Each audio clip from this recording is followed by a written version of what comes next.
రా please. పోనివ్వండి madam, please madam, వాళ్ళు వచ్చేస్తున్నారు.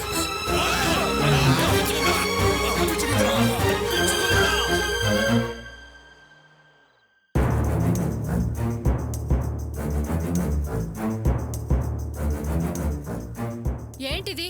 సంసార కొంప సత్రమా? బజార్ మనుషులు తీసుకొచ్చి బతిమినాడు లోపలికి రమ్మంటున్నావు? అలా అంటారేంటత్తయ్యా? పాపం ఈ అమ్మాయి రౌడీల బారిన పడి మాన ప్రాణాలు రక్షించుకోవడానికి పోరాడుతున్న సమయంలో ఆమె అదృష్టం బాగుండి నేను కనిపించబట్టి బతికి బయటపడింది. అలాంటి పరిస్థితుల్లో ఉన్న అమ్మాయి గురించి అలా అనడం ధర్మమేనా? విజయలక్ష్మి, నువ్వు కాస్త సైలెంట్ గా ఉంటావా? అమ్మ కావ్య, అది ఎప్పుడు అంతే, ఎప్పుడు ఏం మాట్లాడాలో తెలియదు. నువ్వు వెళ్ళి తీసురా అమ్మా.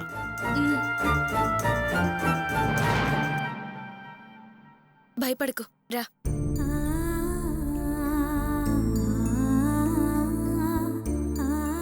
ఇప్పుడు చెప్పు, నువ్వెవరు? నీ పేరేంటి? ఆ రౌడీలు నీ వెంట ఎందుకు పడ్డారు? నా పేరు మల్లిక. మాది మెదక్ దగ్గర పల్లెటూరు. మాకు వ్యవసాయం, తోటలు ఉన్నాయి. ఆర్థికంగా ఉన్న వాళ్ళమే. మా దగ్గర పనిచేసే సునీల్ నేను ప్రేమించుకున్నాం. ఆ విషయం మా నాన్నకి తెలిసి అతన్ని తన్ని తరిమేశారు. నాకింకోరితో పెళ్లి చేయాలని చూశారు. అందుకని నేను సునీల్ కలిసి మా ఇంట్లో నగలు తీసుకొని పారిపోయి వచ్చేసాం. ఇక్కడ సునీల్కి తెలిసిన వాళ్ళు ఉన్నారని సునీల్ నన్ను ఇక్కడికి తీసుకొచ్చాడు. కానీ వాళ్ళు వేరే ఊరు వెళ్ళిపోయారు. అప్పుడు ఏం చేయాలో తెలియక ఇద్దరం గుళ్ళో కూర్చొని ఆలోచించాం.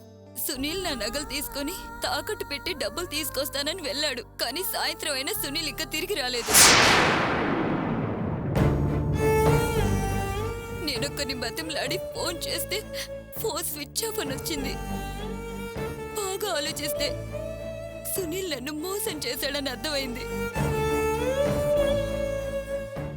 గుడి మూసేసే వరకు అక్కడే ఉన్నాను. ఆ తర్వాత ఏం చేయాలో అర్థం కాని పరిస్థితుల్లో వెళ్తుంటే ఆ రౌడీలు నా వెనక పడ్డారు. వాళ్ళ నుంచి తప్పించుకొని వస్తుంటే మీ కారు కింద పడ్డాను. ఓహో, కన్న తల్లిదండ్రుల కంట్లో కారం చల్లి పారిపోయొచ్చిన రకానివా నువ్వు? నీలాంటి తెగబడిన దానికి ఇంట్లో స్థానం లేదు. వెళ్ళంతకే. అత్తయ్య, ఏ ఆపవే నువ్వు? నీ చెల్లెల టైపే.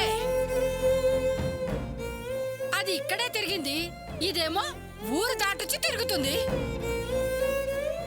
ఏయ్, ఒక్క నిమిషం కూడా ఇంట్లో ఉండడానికి వీల్లేదు. పో బయటికి. ఏయ్, ఏంటే ఆ తెగబడి వచ్చిందని తేరిపారి చూస్తున్నావు? ముందు లోపలికెళ్ళు. పొమ్మని చెప్పేది నీకే. లోపలికెళ్ళా. ఇంకా నిలబడ్డావంటే వెళ్ళి. ఏంటత్తయ్య మీరు? ఈ రాత్రి పూట పాపం ఈ అమ్మాయి ఎక్కడికని వెళ్తుంది చెప్పండి. దాని అడ్రస్ తో నాకేంటే పని? హద్దు దాటి వచ్చింది. అది ఎక్కడికైనా వెళ్ళి చావుని. కనిపించిన వాళ్ళని కాదని ఆ సునీల్ నమ్ముకొని వచ్చింది కదా, దానికి మంచి శాస్త్రే జరిగింది. ఏయ్, ఇక నీ నక్క వినాలి చాలే. వెళ్ళి అతలకి. నోర్మయ్యే, పాపం ఆడపిల్ల ఇంత రాత్రి వాళ్ళు ఎక్కడికి వెళ్తుంది? దానికి బయట రక్షణ లేకే కదా కావ్య ఇక్కడ తీసుకొచ్చింది. నీ కాస్తైనా మానవత్వం లేదా? అమ్మ కావ్య, ఆ అమ్మాయిని నీ రూమ్ తీసుకెళ్ళి పడుకోబెట్టమ్మా. అలాగే మావయ్య. పర్వాలేదండి, నేను ఇక్కడ ఏదో ఒక పక్కన పడుకుంటాను. ఇక్కడ పడుకోవాల్సిన పనేం లేదు. పద, నా రూమ్ లో పడుకుందు గాని. పద. విజయలక్ష్మి, అయింది కదా, ఇక నీ పని చూసుకో.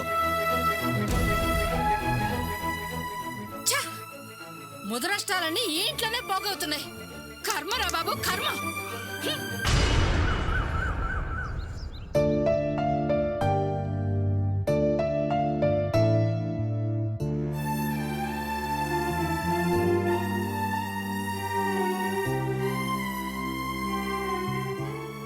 గోపి, రా గోపి. అర్చన ఎలా ఉంది? బాబు బాగున్నాడా? ఇంతకి ప్రియ ఎలా ఉంది? అందరూ బాగున్నారండి. అయ్యో, ఇక్కడే నించున్నావు. లోపలికి రా గోపి.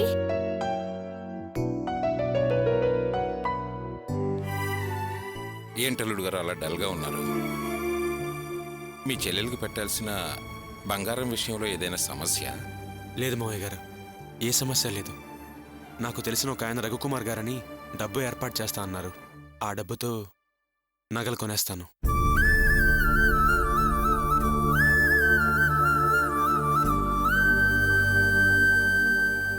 జయంతి గారు, కొంచెం కాఫీ ఇస్తారా? అయ్యో, రాగానే అడుగుదాం అనుకున్నాను, మర్చిపోయాను. ఒక్క క్షణంలో పెట్టుకొస్తాను.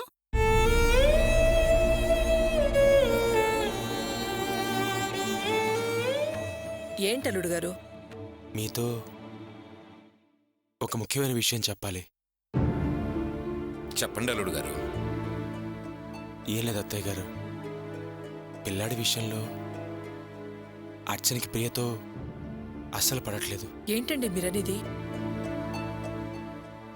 అవునండి, పెద్ద సమస్యగా మారింది. గోపి, కాఫీలో చక్కెర తక్కువేయమంటావా ఎక్కువేయమంటావా? ఎక్కువేయండి.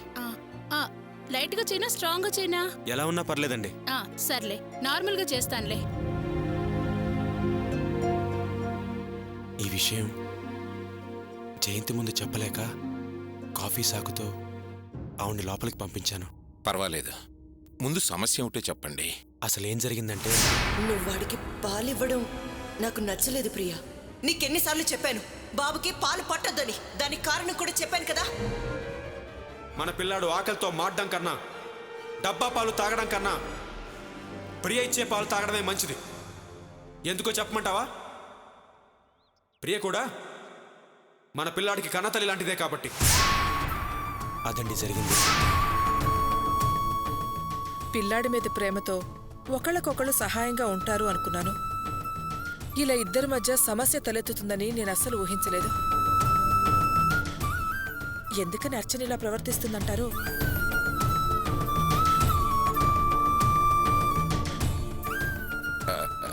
జయంతి, రామారా, కాఫీ తెచ్చు.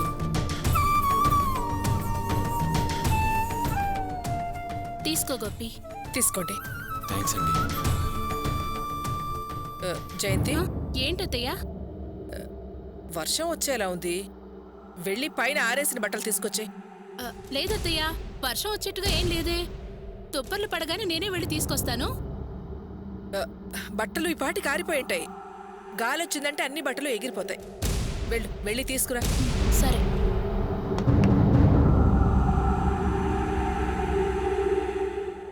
వీళ్ళేదో మాట్లాడుకుంటున్నారు. ఆ విషయం నాకు తెలియకూడదని అత్తయ్య నన్ను ఇలా పంపించుంటుంది. ఇంతకీ వీళ్ళేం మాట్లాడుకుంటున్నారు?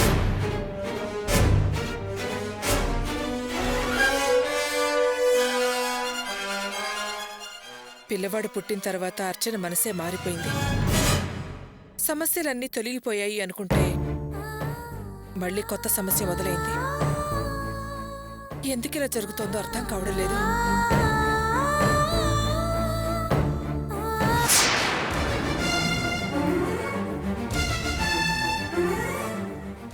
జయంతి, అత్తయ్య. ఏంటత్తయ్య? నువ్వింకా వెళ్ళలేదా? వెళ్తున్నానత్తయ్య. కాలికి రాయేదో తగిలితే ఆగాను. సరే, త్వరగా వెళ్ళి తీసుకురా. ఇదిగో వెళ్తున్నాను.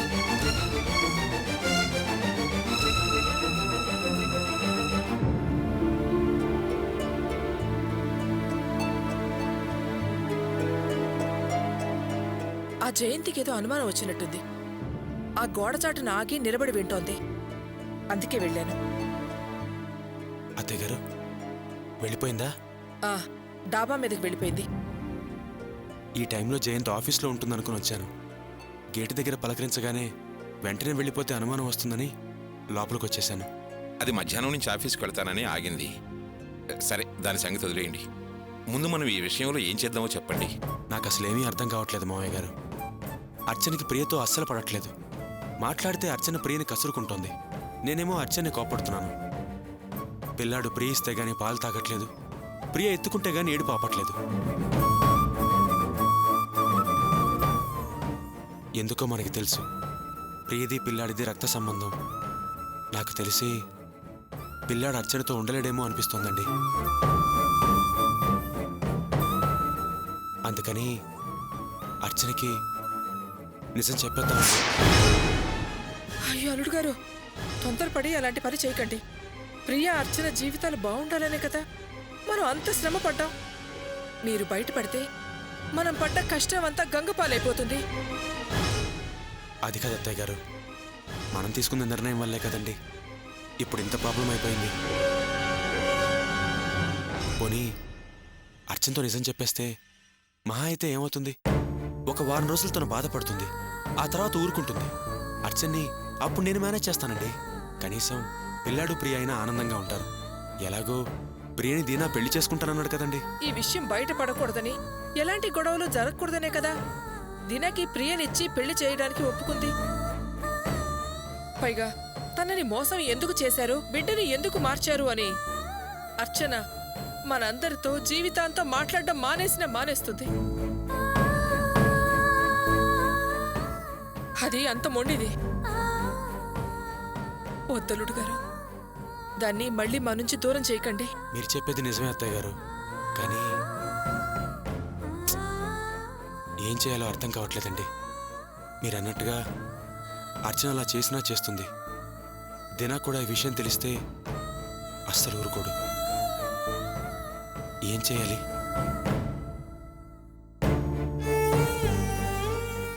పోనీయో పంచేయండి అత్తయ్య గారు. మీరే కొంచెం అర్చనతో మాట్లాడి ప్రియ మీద కోపం తెచ్చుకోవద్దని చెప్పండి. మీరు చెప్తే అర్చన వింటుంది. కనీసం ఇలాగైనా మనం ఇంకొంతకాలం మేనేజ్ చేయొచ్చండి. ఏమంటారు? సరే. ఏం జయంతి, బట్టలన్నీ తెచ్చేసావా? అక్కడే గోధువులు కూడా ఎండబెట్టాను కదా, అవి కూడా తీసుకొచ్చేయాల్సింది. సర్లే, ఈ బట్టలు లోపల పెట్టి ముందెళ్ళి ఆ గోధువులు తీసురా. ఏంటత్తయ్యా ఈ రోజు నేను కనపడగానే ఏదో ఒక పని చెప్తున్నారు. మీ ముగ్గురు మాట్లాడి ఏదో ఒక నిర్ణయం తీసుకోవాలనుకుంటున్నారు. నాతో చెప్పకూడదా? అందుకే నేను కనపడగానే ఏదో ఒక వంక చెప్పి నన్ను బయటకు పంపే ప్రయత్నం చేస్తున్నారు. మీరు నాకు తెలియకుండా ఏదో రహస్యంగా మాట్లాడుకుంటుంటే నాకెందుకు లేని ఊరుకున్నాను. కానీ ఇప్పుడు నేను బట్టలు తీసుకొచ్చేసరికి మా అన్నయ్య గురించే ఏదో మాట్లాడుకుంటున్నారు. చెప్పండి అత్తయ్య, ఏంటది? చెప్పండి అత్తయ్య. అంత తెలియకూడని విషయమూ కాదు, అంత రహస్యమూ కాదు జయంతి. మేము ప్రియ గురించి ఆలోచిస్తున్నామమ్మా. ప్రియ గురించా? ప్రియ గురించి దాచిపెట్టాల్సిందే ఉంది. అది దాని పెళ్లి విషయం. 6 నెలల్లో మీ అన్నయ్యకి ప్రియకి పెళ్లి చేస్తానని అల్లుడు గారు మాట ఇచ్చారు కదా. ఆ విషయమే ప్రియతో మాట్లాడితే ప్రియా వినడం లేదుట. నా పెళ్లి విషయం మాట్లాడొద్దు అంటోందిట. దీనాకి మాటిచ్చాను, ఇప్పుడు మాట నిలబెట్టుకోవడం ఎలా అని పాప అల్లుడు గారు బాధపడుతున్నారు. ఆ విషయం నాకు తెలిసిందే కదా, దాన్ని దాచాల్సిన అవసరం ఉంది. నీ దగ్గర దాచాలని కాదమ్మా, ఈ విషయం వింటే నువ్వు బాధపడతావు. ఆ బాధలో వెళ్ళి నువ్వు మీ అన్నయ్యతో చెప్తే అతనేమో ఆవేశపడతాడు. అందుకే ఈ విషయం నీ ముందు మాట్లాడదలుచుకోలేదు. అవును జయంతి, అన్నమాట ప్రకారం పెళ్లి చేయటానికి ఇంకా 5 నెలలు టైం ఉంది.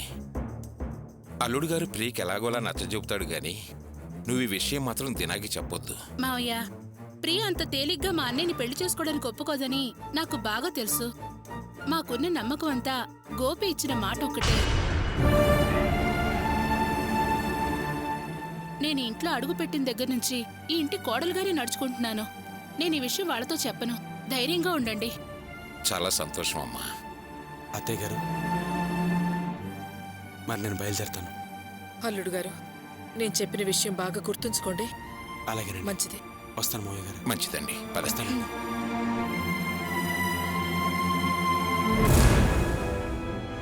వీళ్ళు ప్రియా అన్నయ్యల పెళ్లి విషయం గురించి మాట్లాడుకుంటున్నట్టు అనిపించడం లేదే. నాకు తెలియకుండా ఉండేలా ఏదో సీక్రెట్ మెయింటైన్ చేస్తున్నారు. కనిపెడతాను. ఈ గండికోట రహస్యమేంటో త్వరలోనే కనిపెడతాను.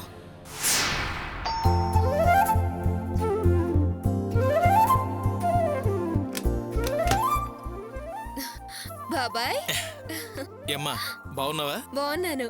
అందరూ బాగున్నారుగా? అందరూ బాగున్నారు బాబాయ్. రండి బాబాయ్, రండి. రండి రండి, కూర్చోండి బాబాయ్, కూర్చోండి. ఏమ్మా అల్లుడు గారు ఇంట్లో ఉన్నారా? ఉన్నారు బాబాయ్. బాబుకని చిన్న గిఫ్ట్ తీసుకొచ్చాను. ఇప్పుడు ఎందుకు బాబాయ్ ఇవన్నీ? అదేంటమ్మా, నేను ఇవ్వకూడదా, నువ్వు తీసుకోకూడదా? తీసుకో. ఒక నిమిషం బాబాయ్, ఆయన్ని పిలుస్తాను. ఏమండి ఏమండి ఏమండి, వస్తున్నా. ఎవరొచ్చారో చూడండి. అరే మావయ్య, సంగీత మీ బాబాయ్కి ఏమైనా తెచ్చివు వెళ్ళు. అలాగేనండి. మావయ్య గారు బాగున్నారా? బాగున్నాను. ఎక్కడికో బయలుదేరినట్టున్నావు? అవును మావయ్య, ఓ ముఖ్యమైన పని మీద బయటకెళ్తున్నాను. ఆ, నేను నీతో ఓ ముఖ్యమైన విషయం మాట్లాడదామని వచ్చాను కుమార్. చెప్పండి మావయ్య. కుమార్, నువ్వు నాకు సాయం చేయాలి. ఏంటి మావయ్య, నేను మీకు సాయం చేయాలా? అవును కుమార్, ఇంతవరకు నేను ఎందరికో సాయం చేశాను, కానీ నా జీవితంలో మొట్టమొదటిసారిగా నేను సాయం అడుగుతున్నాను. నువ్వు కాదనకుండా సాయం చేయాలి. నా వల్ల ఏదైతే తప్పకుండా చేస్తాను మావయ్య. అదేంటో చెప్పండి. విషయం చిన్నదే, నువ్వు మనసు పెడితే చాలు. ఆ మెకానిక్ గోపి తెలుసు కదా? తెలుసు. అతని చెల్లెలు పెళ్లి. అవును, శుభలేఖలు కూడా పంచారు కదా.